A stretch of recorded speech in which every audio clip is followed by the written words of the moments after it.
This is Tao of Chow with MTG Forge, and today I want to bring to you a deck that I put together. Now, it's funny, but I wanted to try and build just a casual deck that you could play, and especially one that could be put together for a new player and be easy to pilot. So this one's not going to be a tier 1 deck or anything like that, but it's a ton of fun. It's a modern deck, and I call it Green Growth. So what this is a deck where you have a number of creatures and you're just trying to grow them so that they'll get better and better as the game progresses. Now, it's kind of funny because this deck started off as an insect tribal. For Halloween, I was going to say like, hey, you know, it'd be cool if I could build just an insect deck, and so I had like a lot of cool insects in it. But I found that the insects didn't really have a lot of synergy. They didn't really work well together. So I found myself kind of dissatisfied, and then pulling pieces out and just modifying it. And I probably played like 20 games before I got to this. So this one's actually pretty good. It's pretty fun to play, and the good thing about it is it's pretty easy to pilot. Okay, so what I'd suggest, especially for new players, is to put something like this, unless you're going totally competitive, but to do something like this because it's easy to kind of learn the game. It's not too complicated to play, but you can still be competitive, especially in a casual environment. Okay, so let's go ahead and I'll show you guys what I have here. So the main creatures are going to be Scoot Mob, which I never really had seen before, but looks interesting. So Scoot Mob says, at the beginning of your upkeep, if you control 5 or more lands, put 4 +1/+1 counters on Scoot Mob. So that's actually not a bad draw.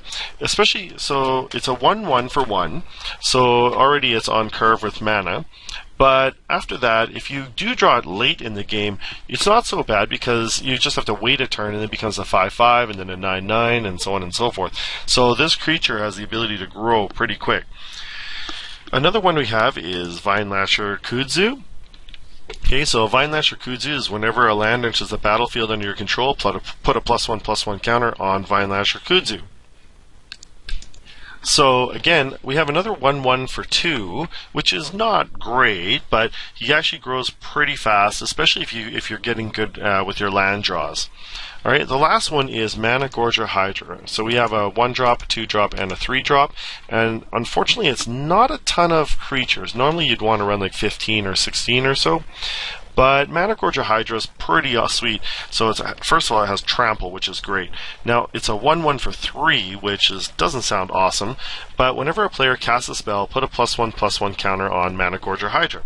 So that means when you cast a spell or your opponent casts a spell, this thing gets +1/+1. The spell doesn't even have to resolve. It's just a +1/+1. So or it just has to be cast.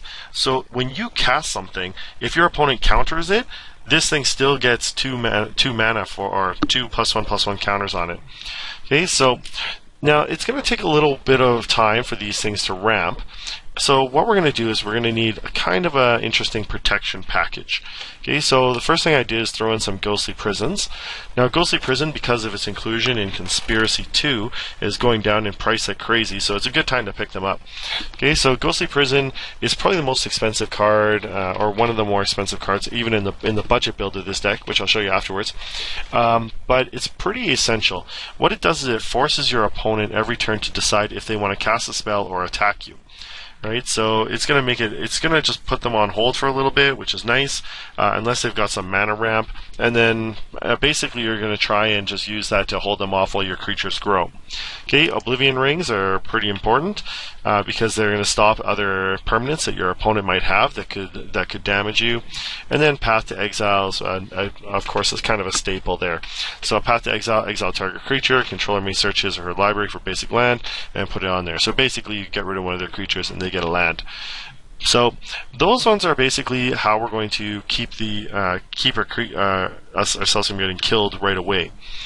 After that, we have some ramp or some protection stuff. So we got like Rancor, which is going to, I guess it's not really protection, it's more evasion. So the important thing is it gives us Trample. Okay, so, and the good thing is a Trample, if it's put into the graveyard from the battlefield, it goes back to your hand. So if the creature that had it on it dies, it goes into the graveyard, and then you can put it onto another creature. So it's not too bad. It's actually a really great card. And then the other one is one I like is called Alpha Authority. So Alpha Authority just basically gives your creature hexproof, and it can't be blocked by more than one creature. So when you get a Mana Gorger Hydra out or something, and you put or one of these, and you put a Rancor on it, and then you have an Alpha Authority, and it can't be blocked by more than one creature, that trample ability just kills it. So it's really a nice one to have.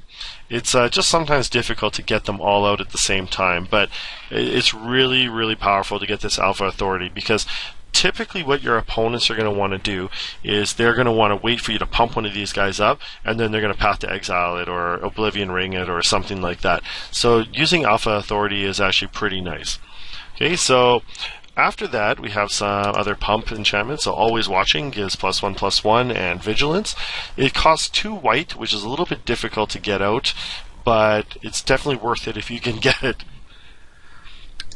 Sorry, still coughing there. Alright, so Gaia's Anthem is another one. Basically, it's a crappier version of Always Watching, but it just gives you another +1/+1 for all your creatures. Now, after that, we have Nissa's Pilgrimage, and that's going to let us search our library for more lands. Okay, so it's a little bit of ramp. Okay, it's a little bit of ramp for us. We're probably never going to have the Spell Mastery, so 2 or more instance or sorcery cards. It's rare that we're going to have that, because we just don't have that many instants and sorceries. I guess it's possible, but usually you're going to be casting this just to get 2. Okay, now after that we have our lands, and we have Windswept Heath, so some basic fetch land, or not some basic, some fetch lands. Now Swarmyard is, I kind of debated about having 4 of them in here, but I think it's a good choice. Being colorless kind of messes with our mana a little bit, but you know, you can see like a lot of our stuff does need color, or not colorless, but it does just use generic mana there. But the good thing about Swarmyard is it can regenerate Scoot Mob.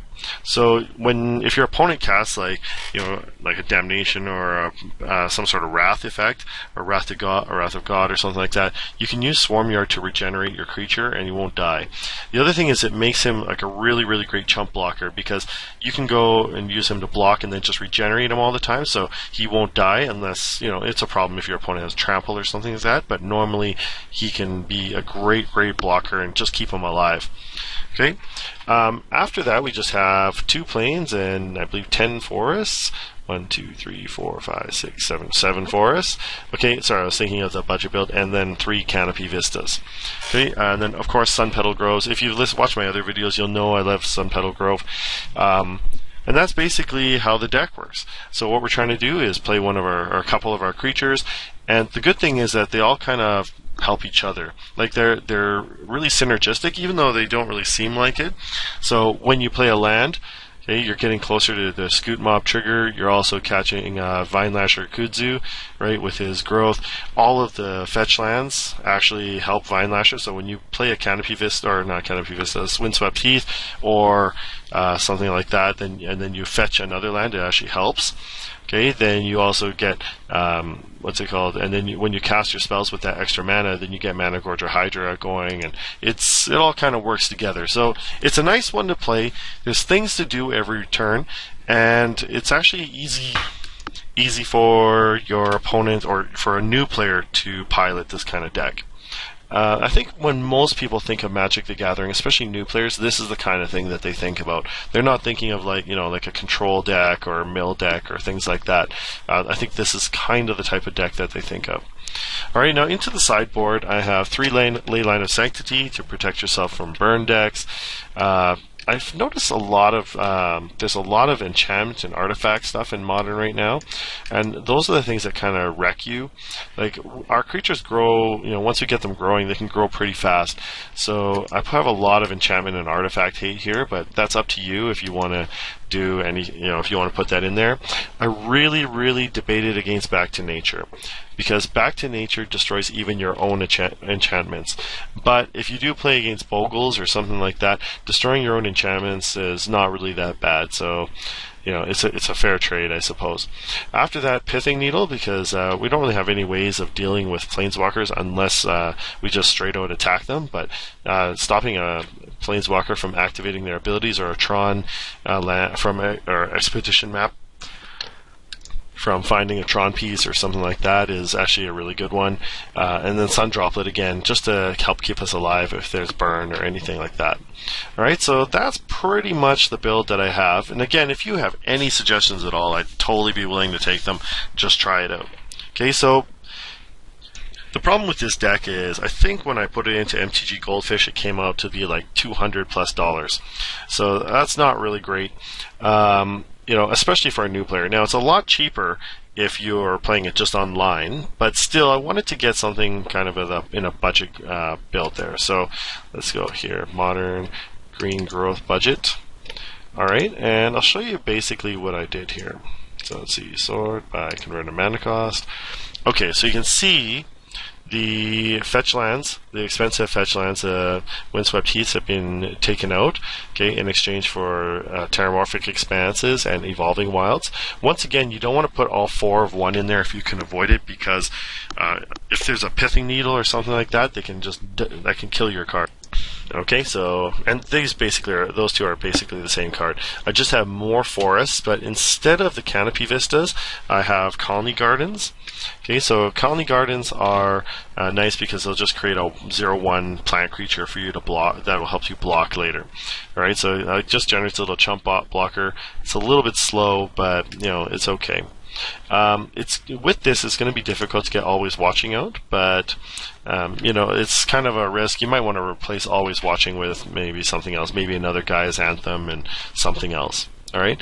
Anyways, Path to Exile is pretty expensive, so I replaced them with Condemn. Okay, so Condemn's a cheaper option, but so when your opponent attacks you with a creature, basically it drops to your opponent's bottom of their library, and they gain life equal to its toughness.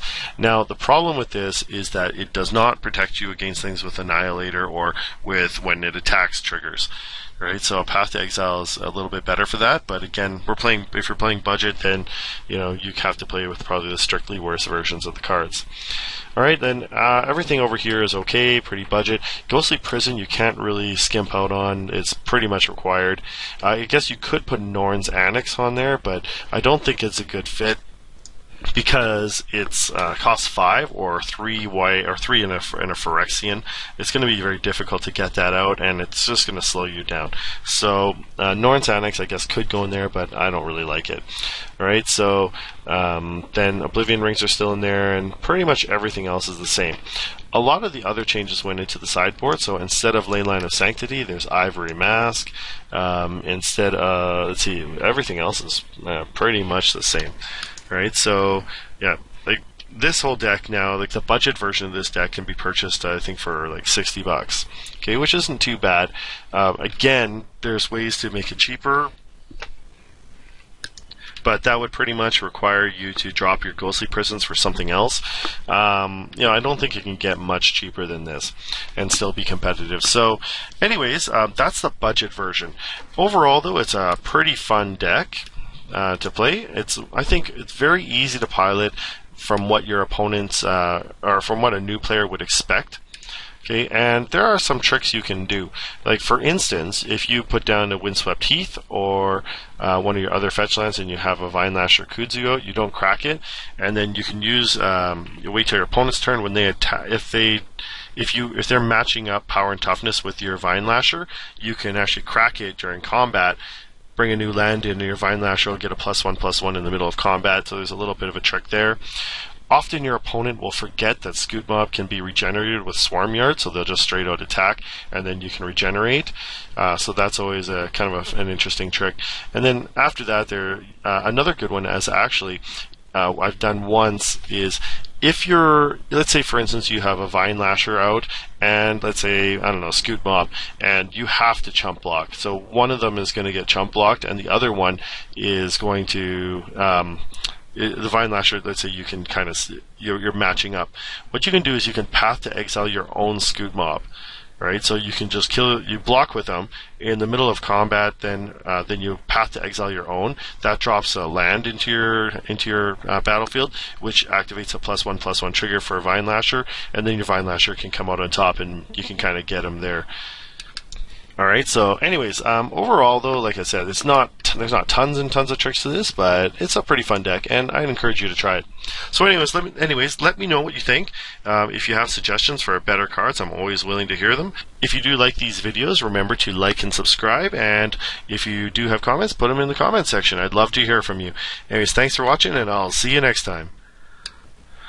It's that time again for a random card review. So let's roll the dice and see what we get.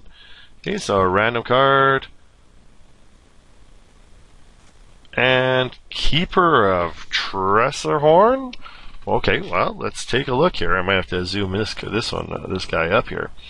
Alright, so he's 6 mana for a Keeper. This is in the Alliances set, so it's only playable on Casual or Vintage. If Keeper of Tressorhorn attacks and is not blocked, it deals no damage to defending player this turn, and that player loses 2 life. Effects that prevent or redirect damage cannot be used to counter this loss of life, and he's a 6/6. Okay, this I think is a terrible card. If Keeper of Tressorhorn attacks and is not blocked, it deals no damage to the defending player this turn, and that player loses 2 life. What's the point of having a 6/6 that would that would do that? I don't get it. So if you just don't block him, so if you block him, then he's going to destroy your creature. If you don't block him, you're going to lose 2 life. Okay, so I mean, I would just choose to lose the 2 life then. Even a 6/6, I wouldn't want to block him with one of my creatures, especially as a 6/6. But I don't know. Even 6/6 for 6 doesn't seem to be very good. Like this, I don't know. I don't like this card at all. I probably would not play it unless there's a specific niche where this could fall into, like synergizes with another card. But I don't know. I think the artwork looks cool. But overall, I would say this card is pretty awful. I would probably rank it as a 1 out of 5 instead of a 2 out of 5. But I don't know. Perhaps it's used somewhere that I don't know about. If you know, throw it in the comments. I'd love to hear it. But this looks like just terrible. I'm sure you'll see Wedge on Mana Source talking about this at some point. So anyways, thanks for watching, and see you next time.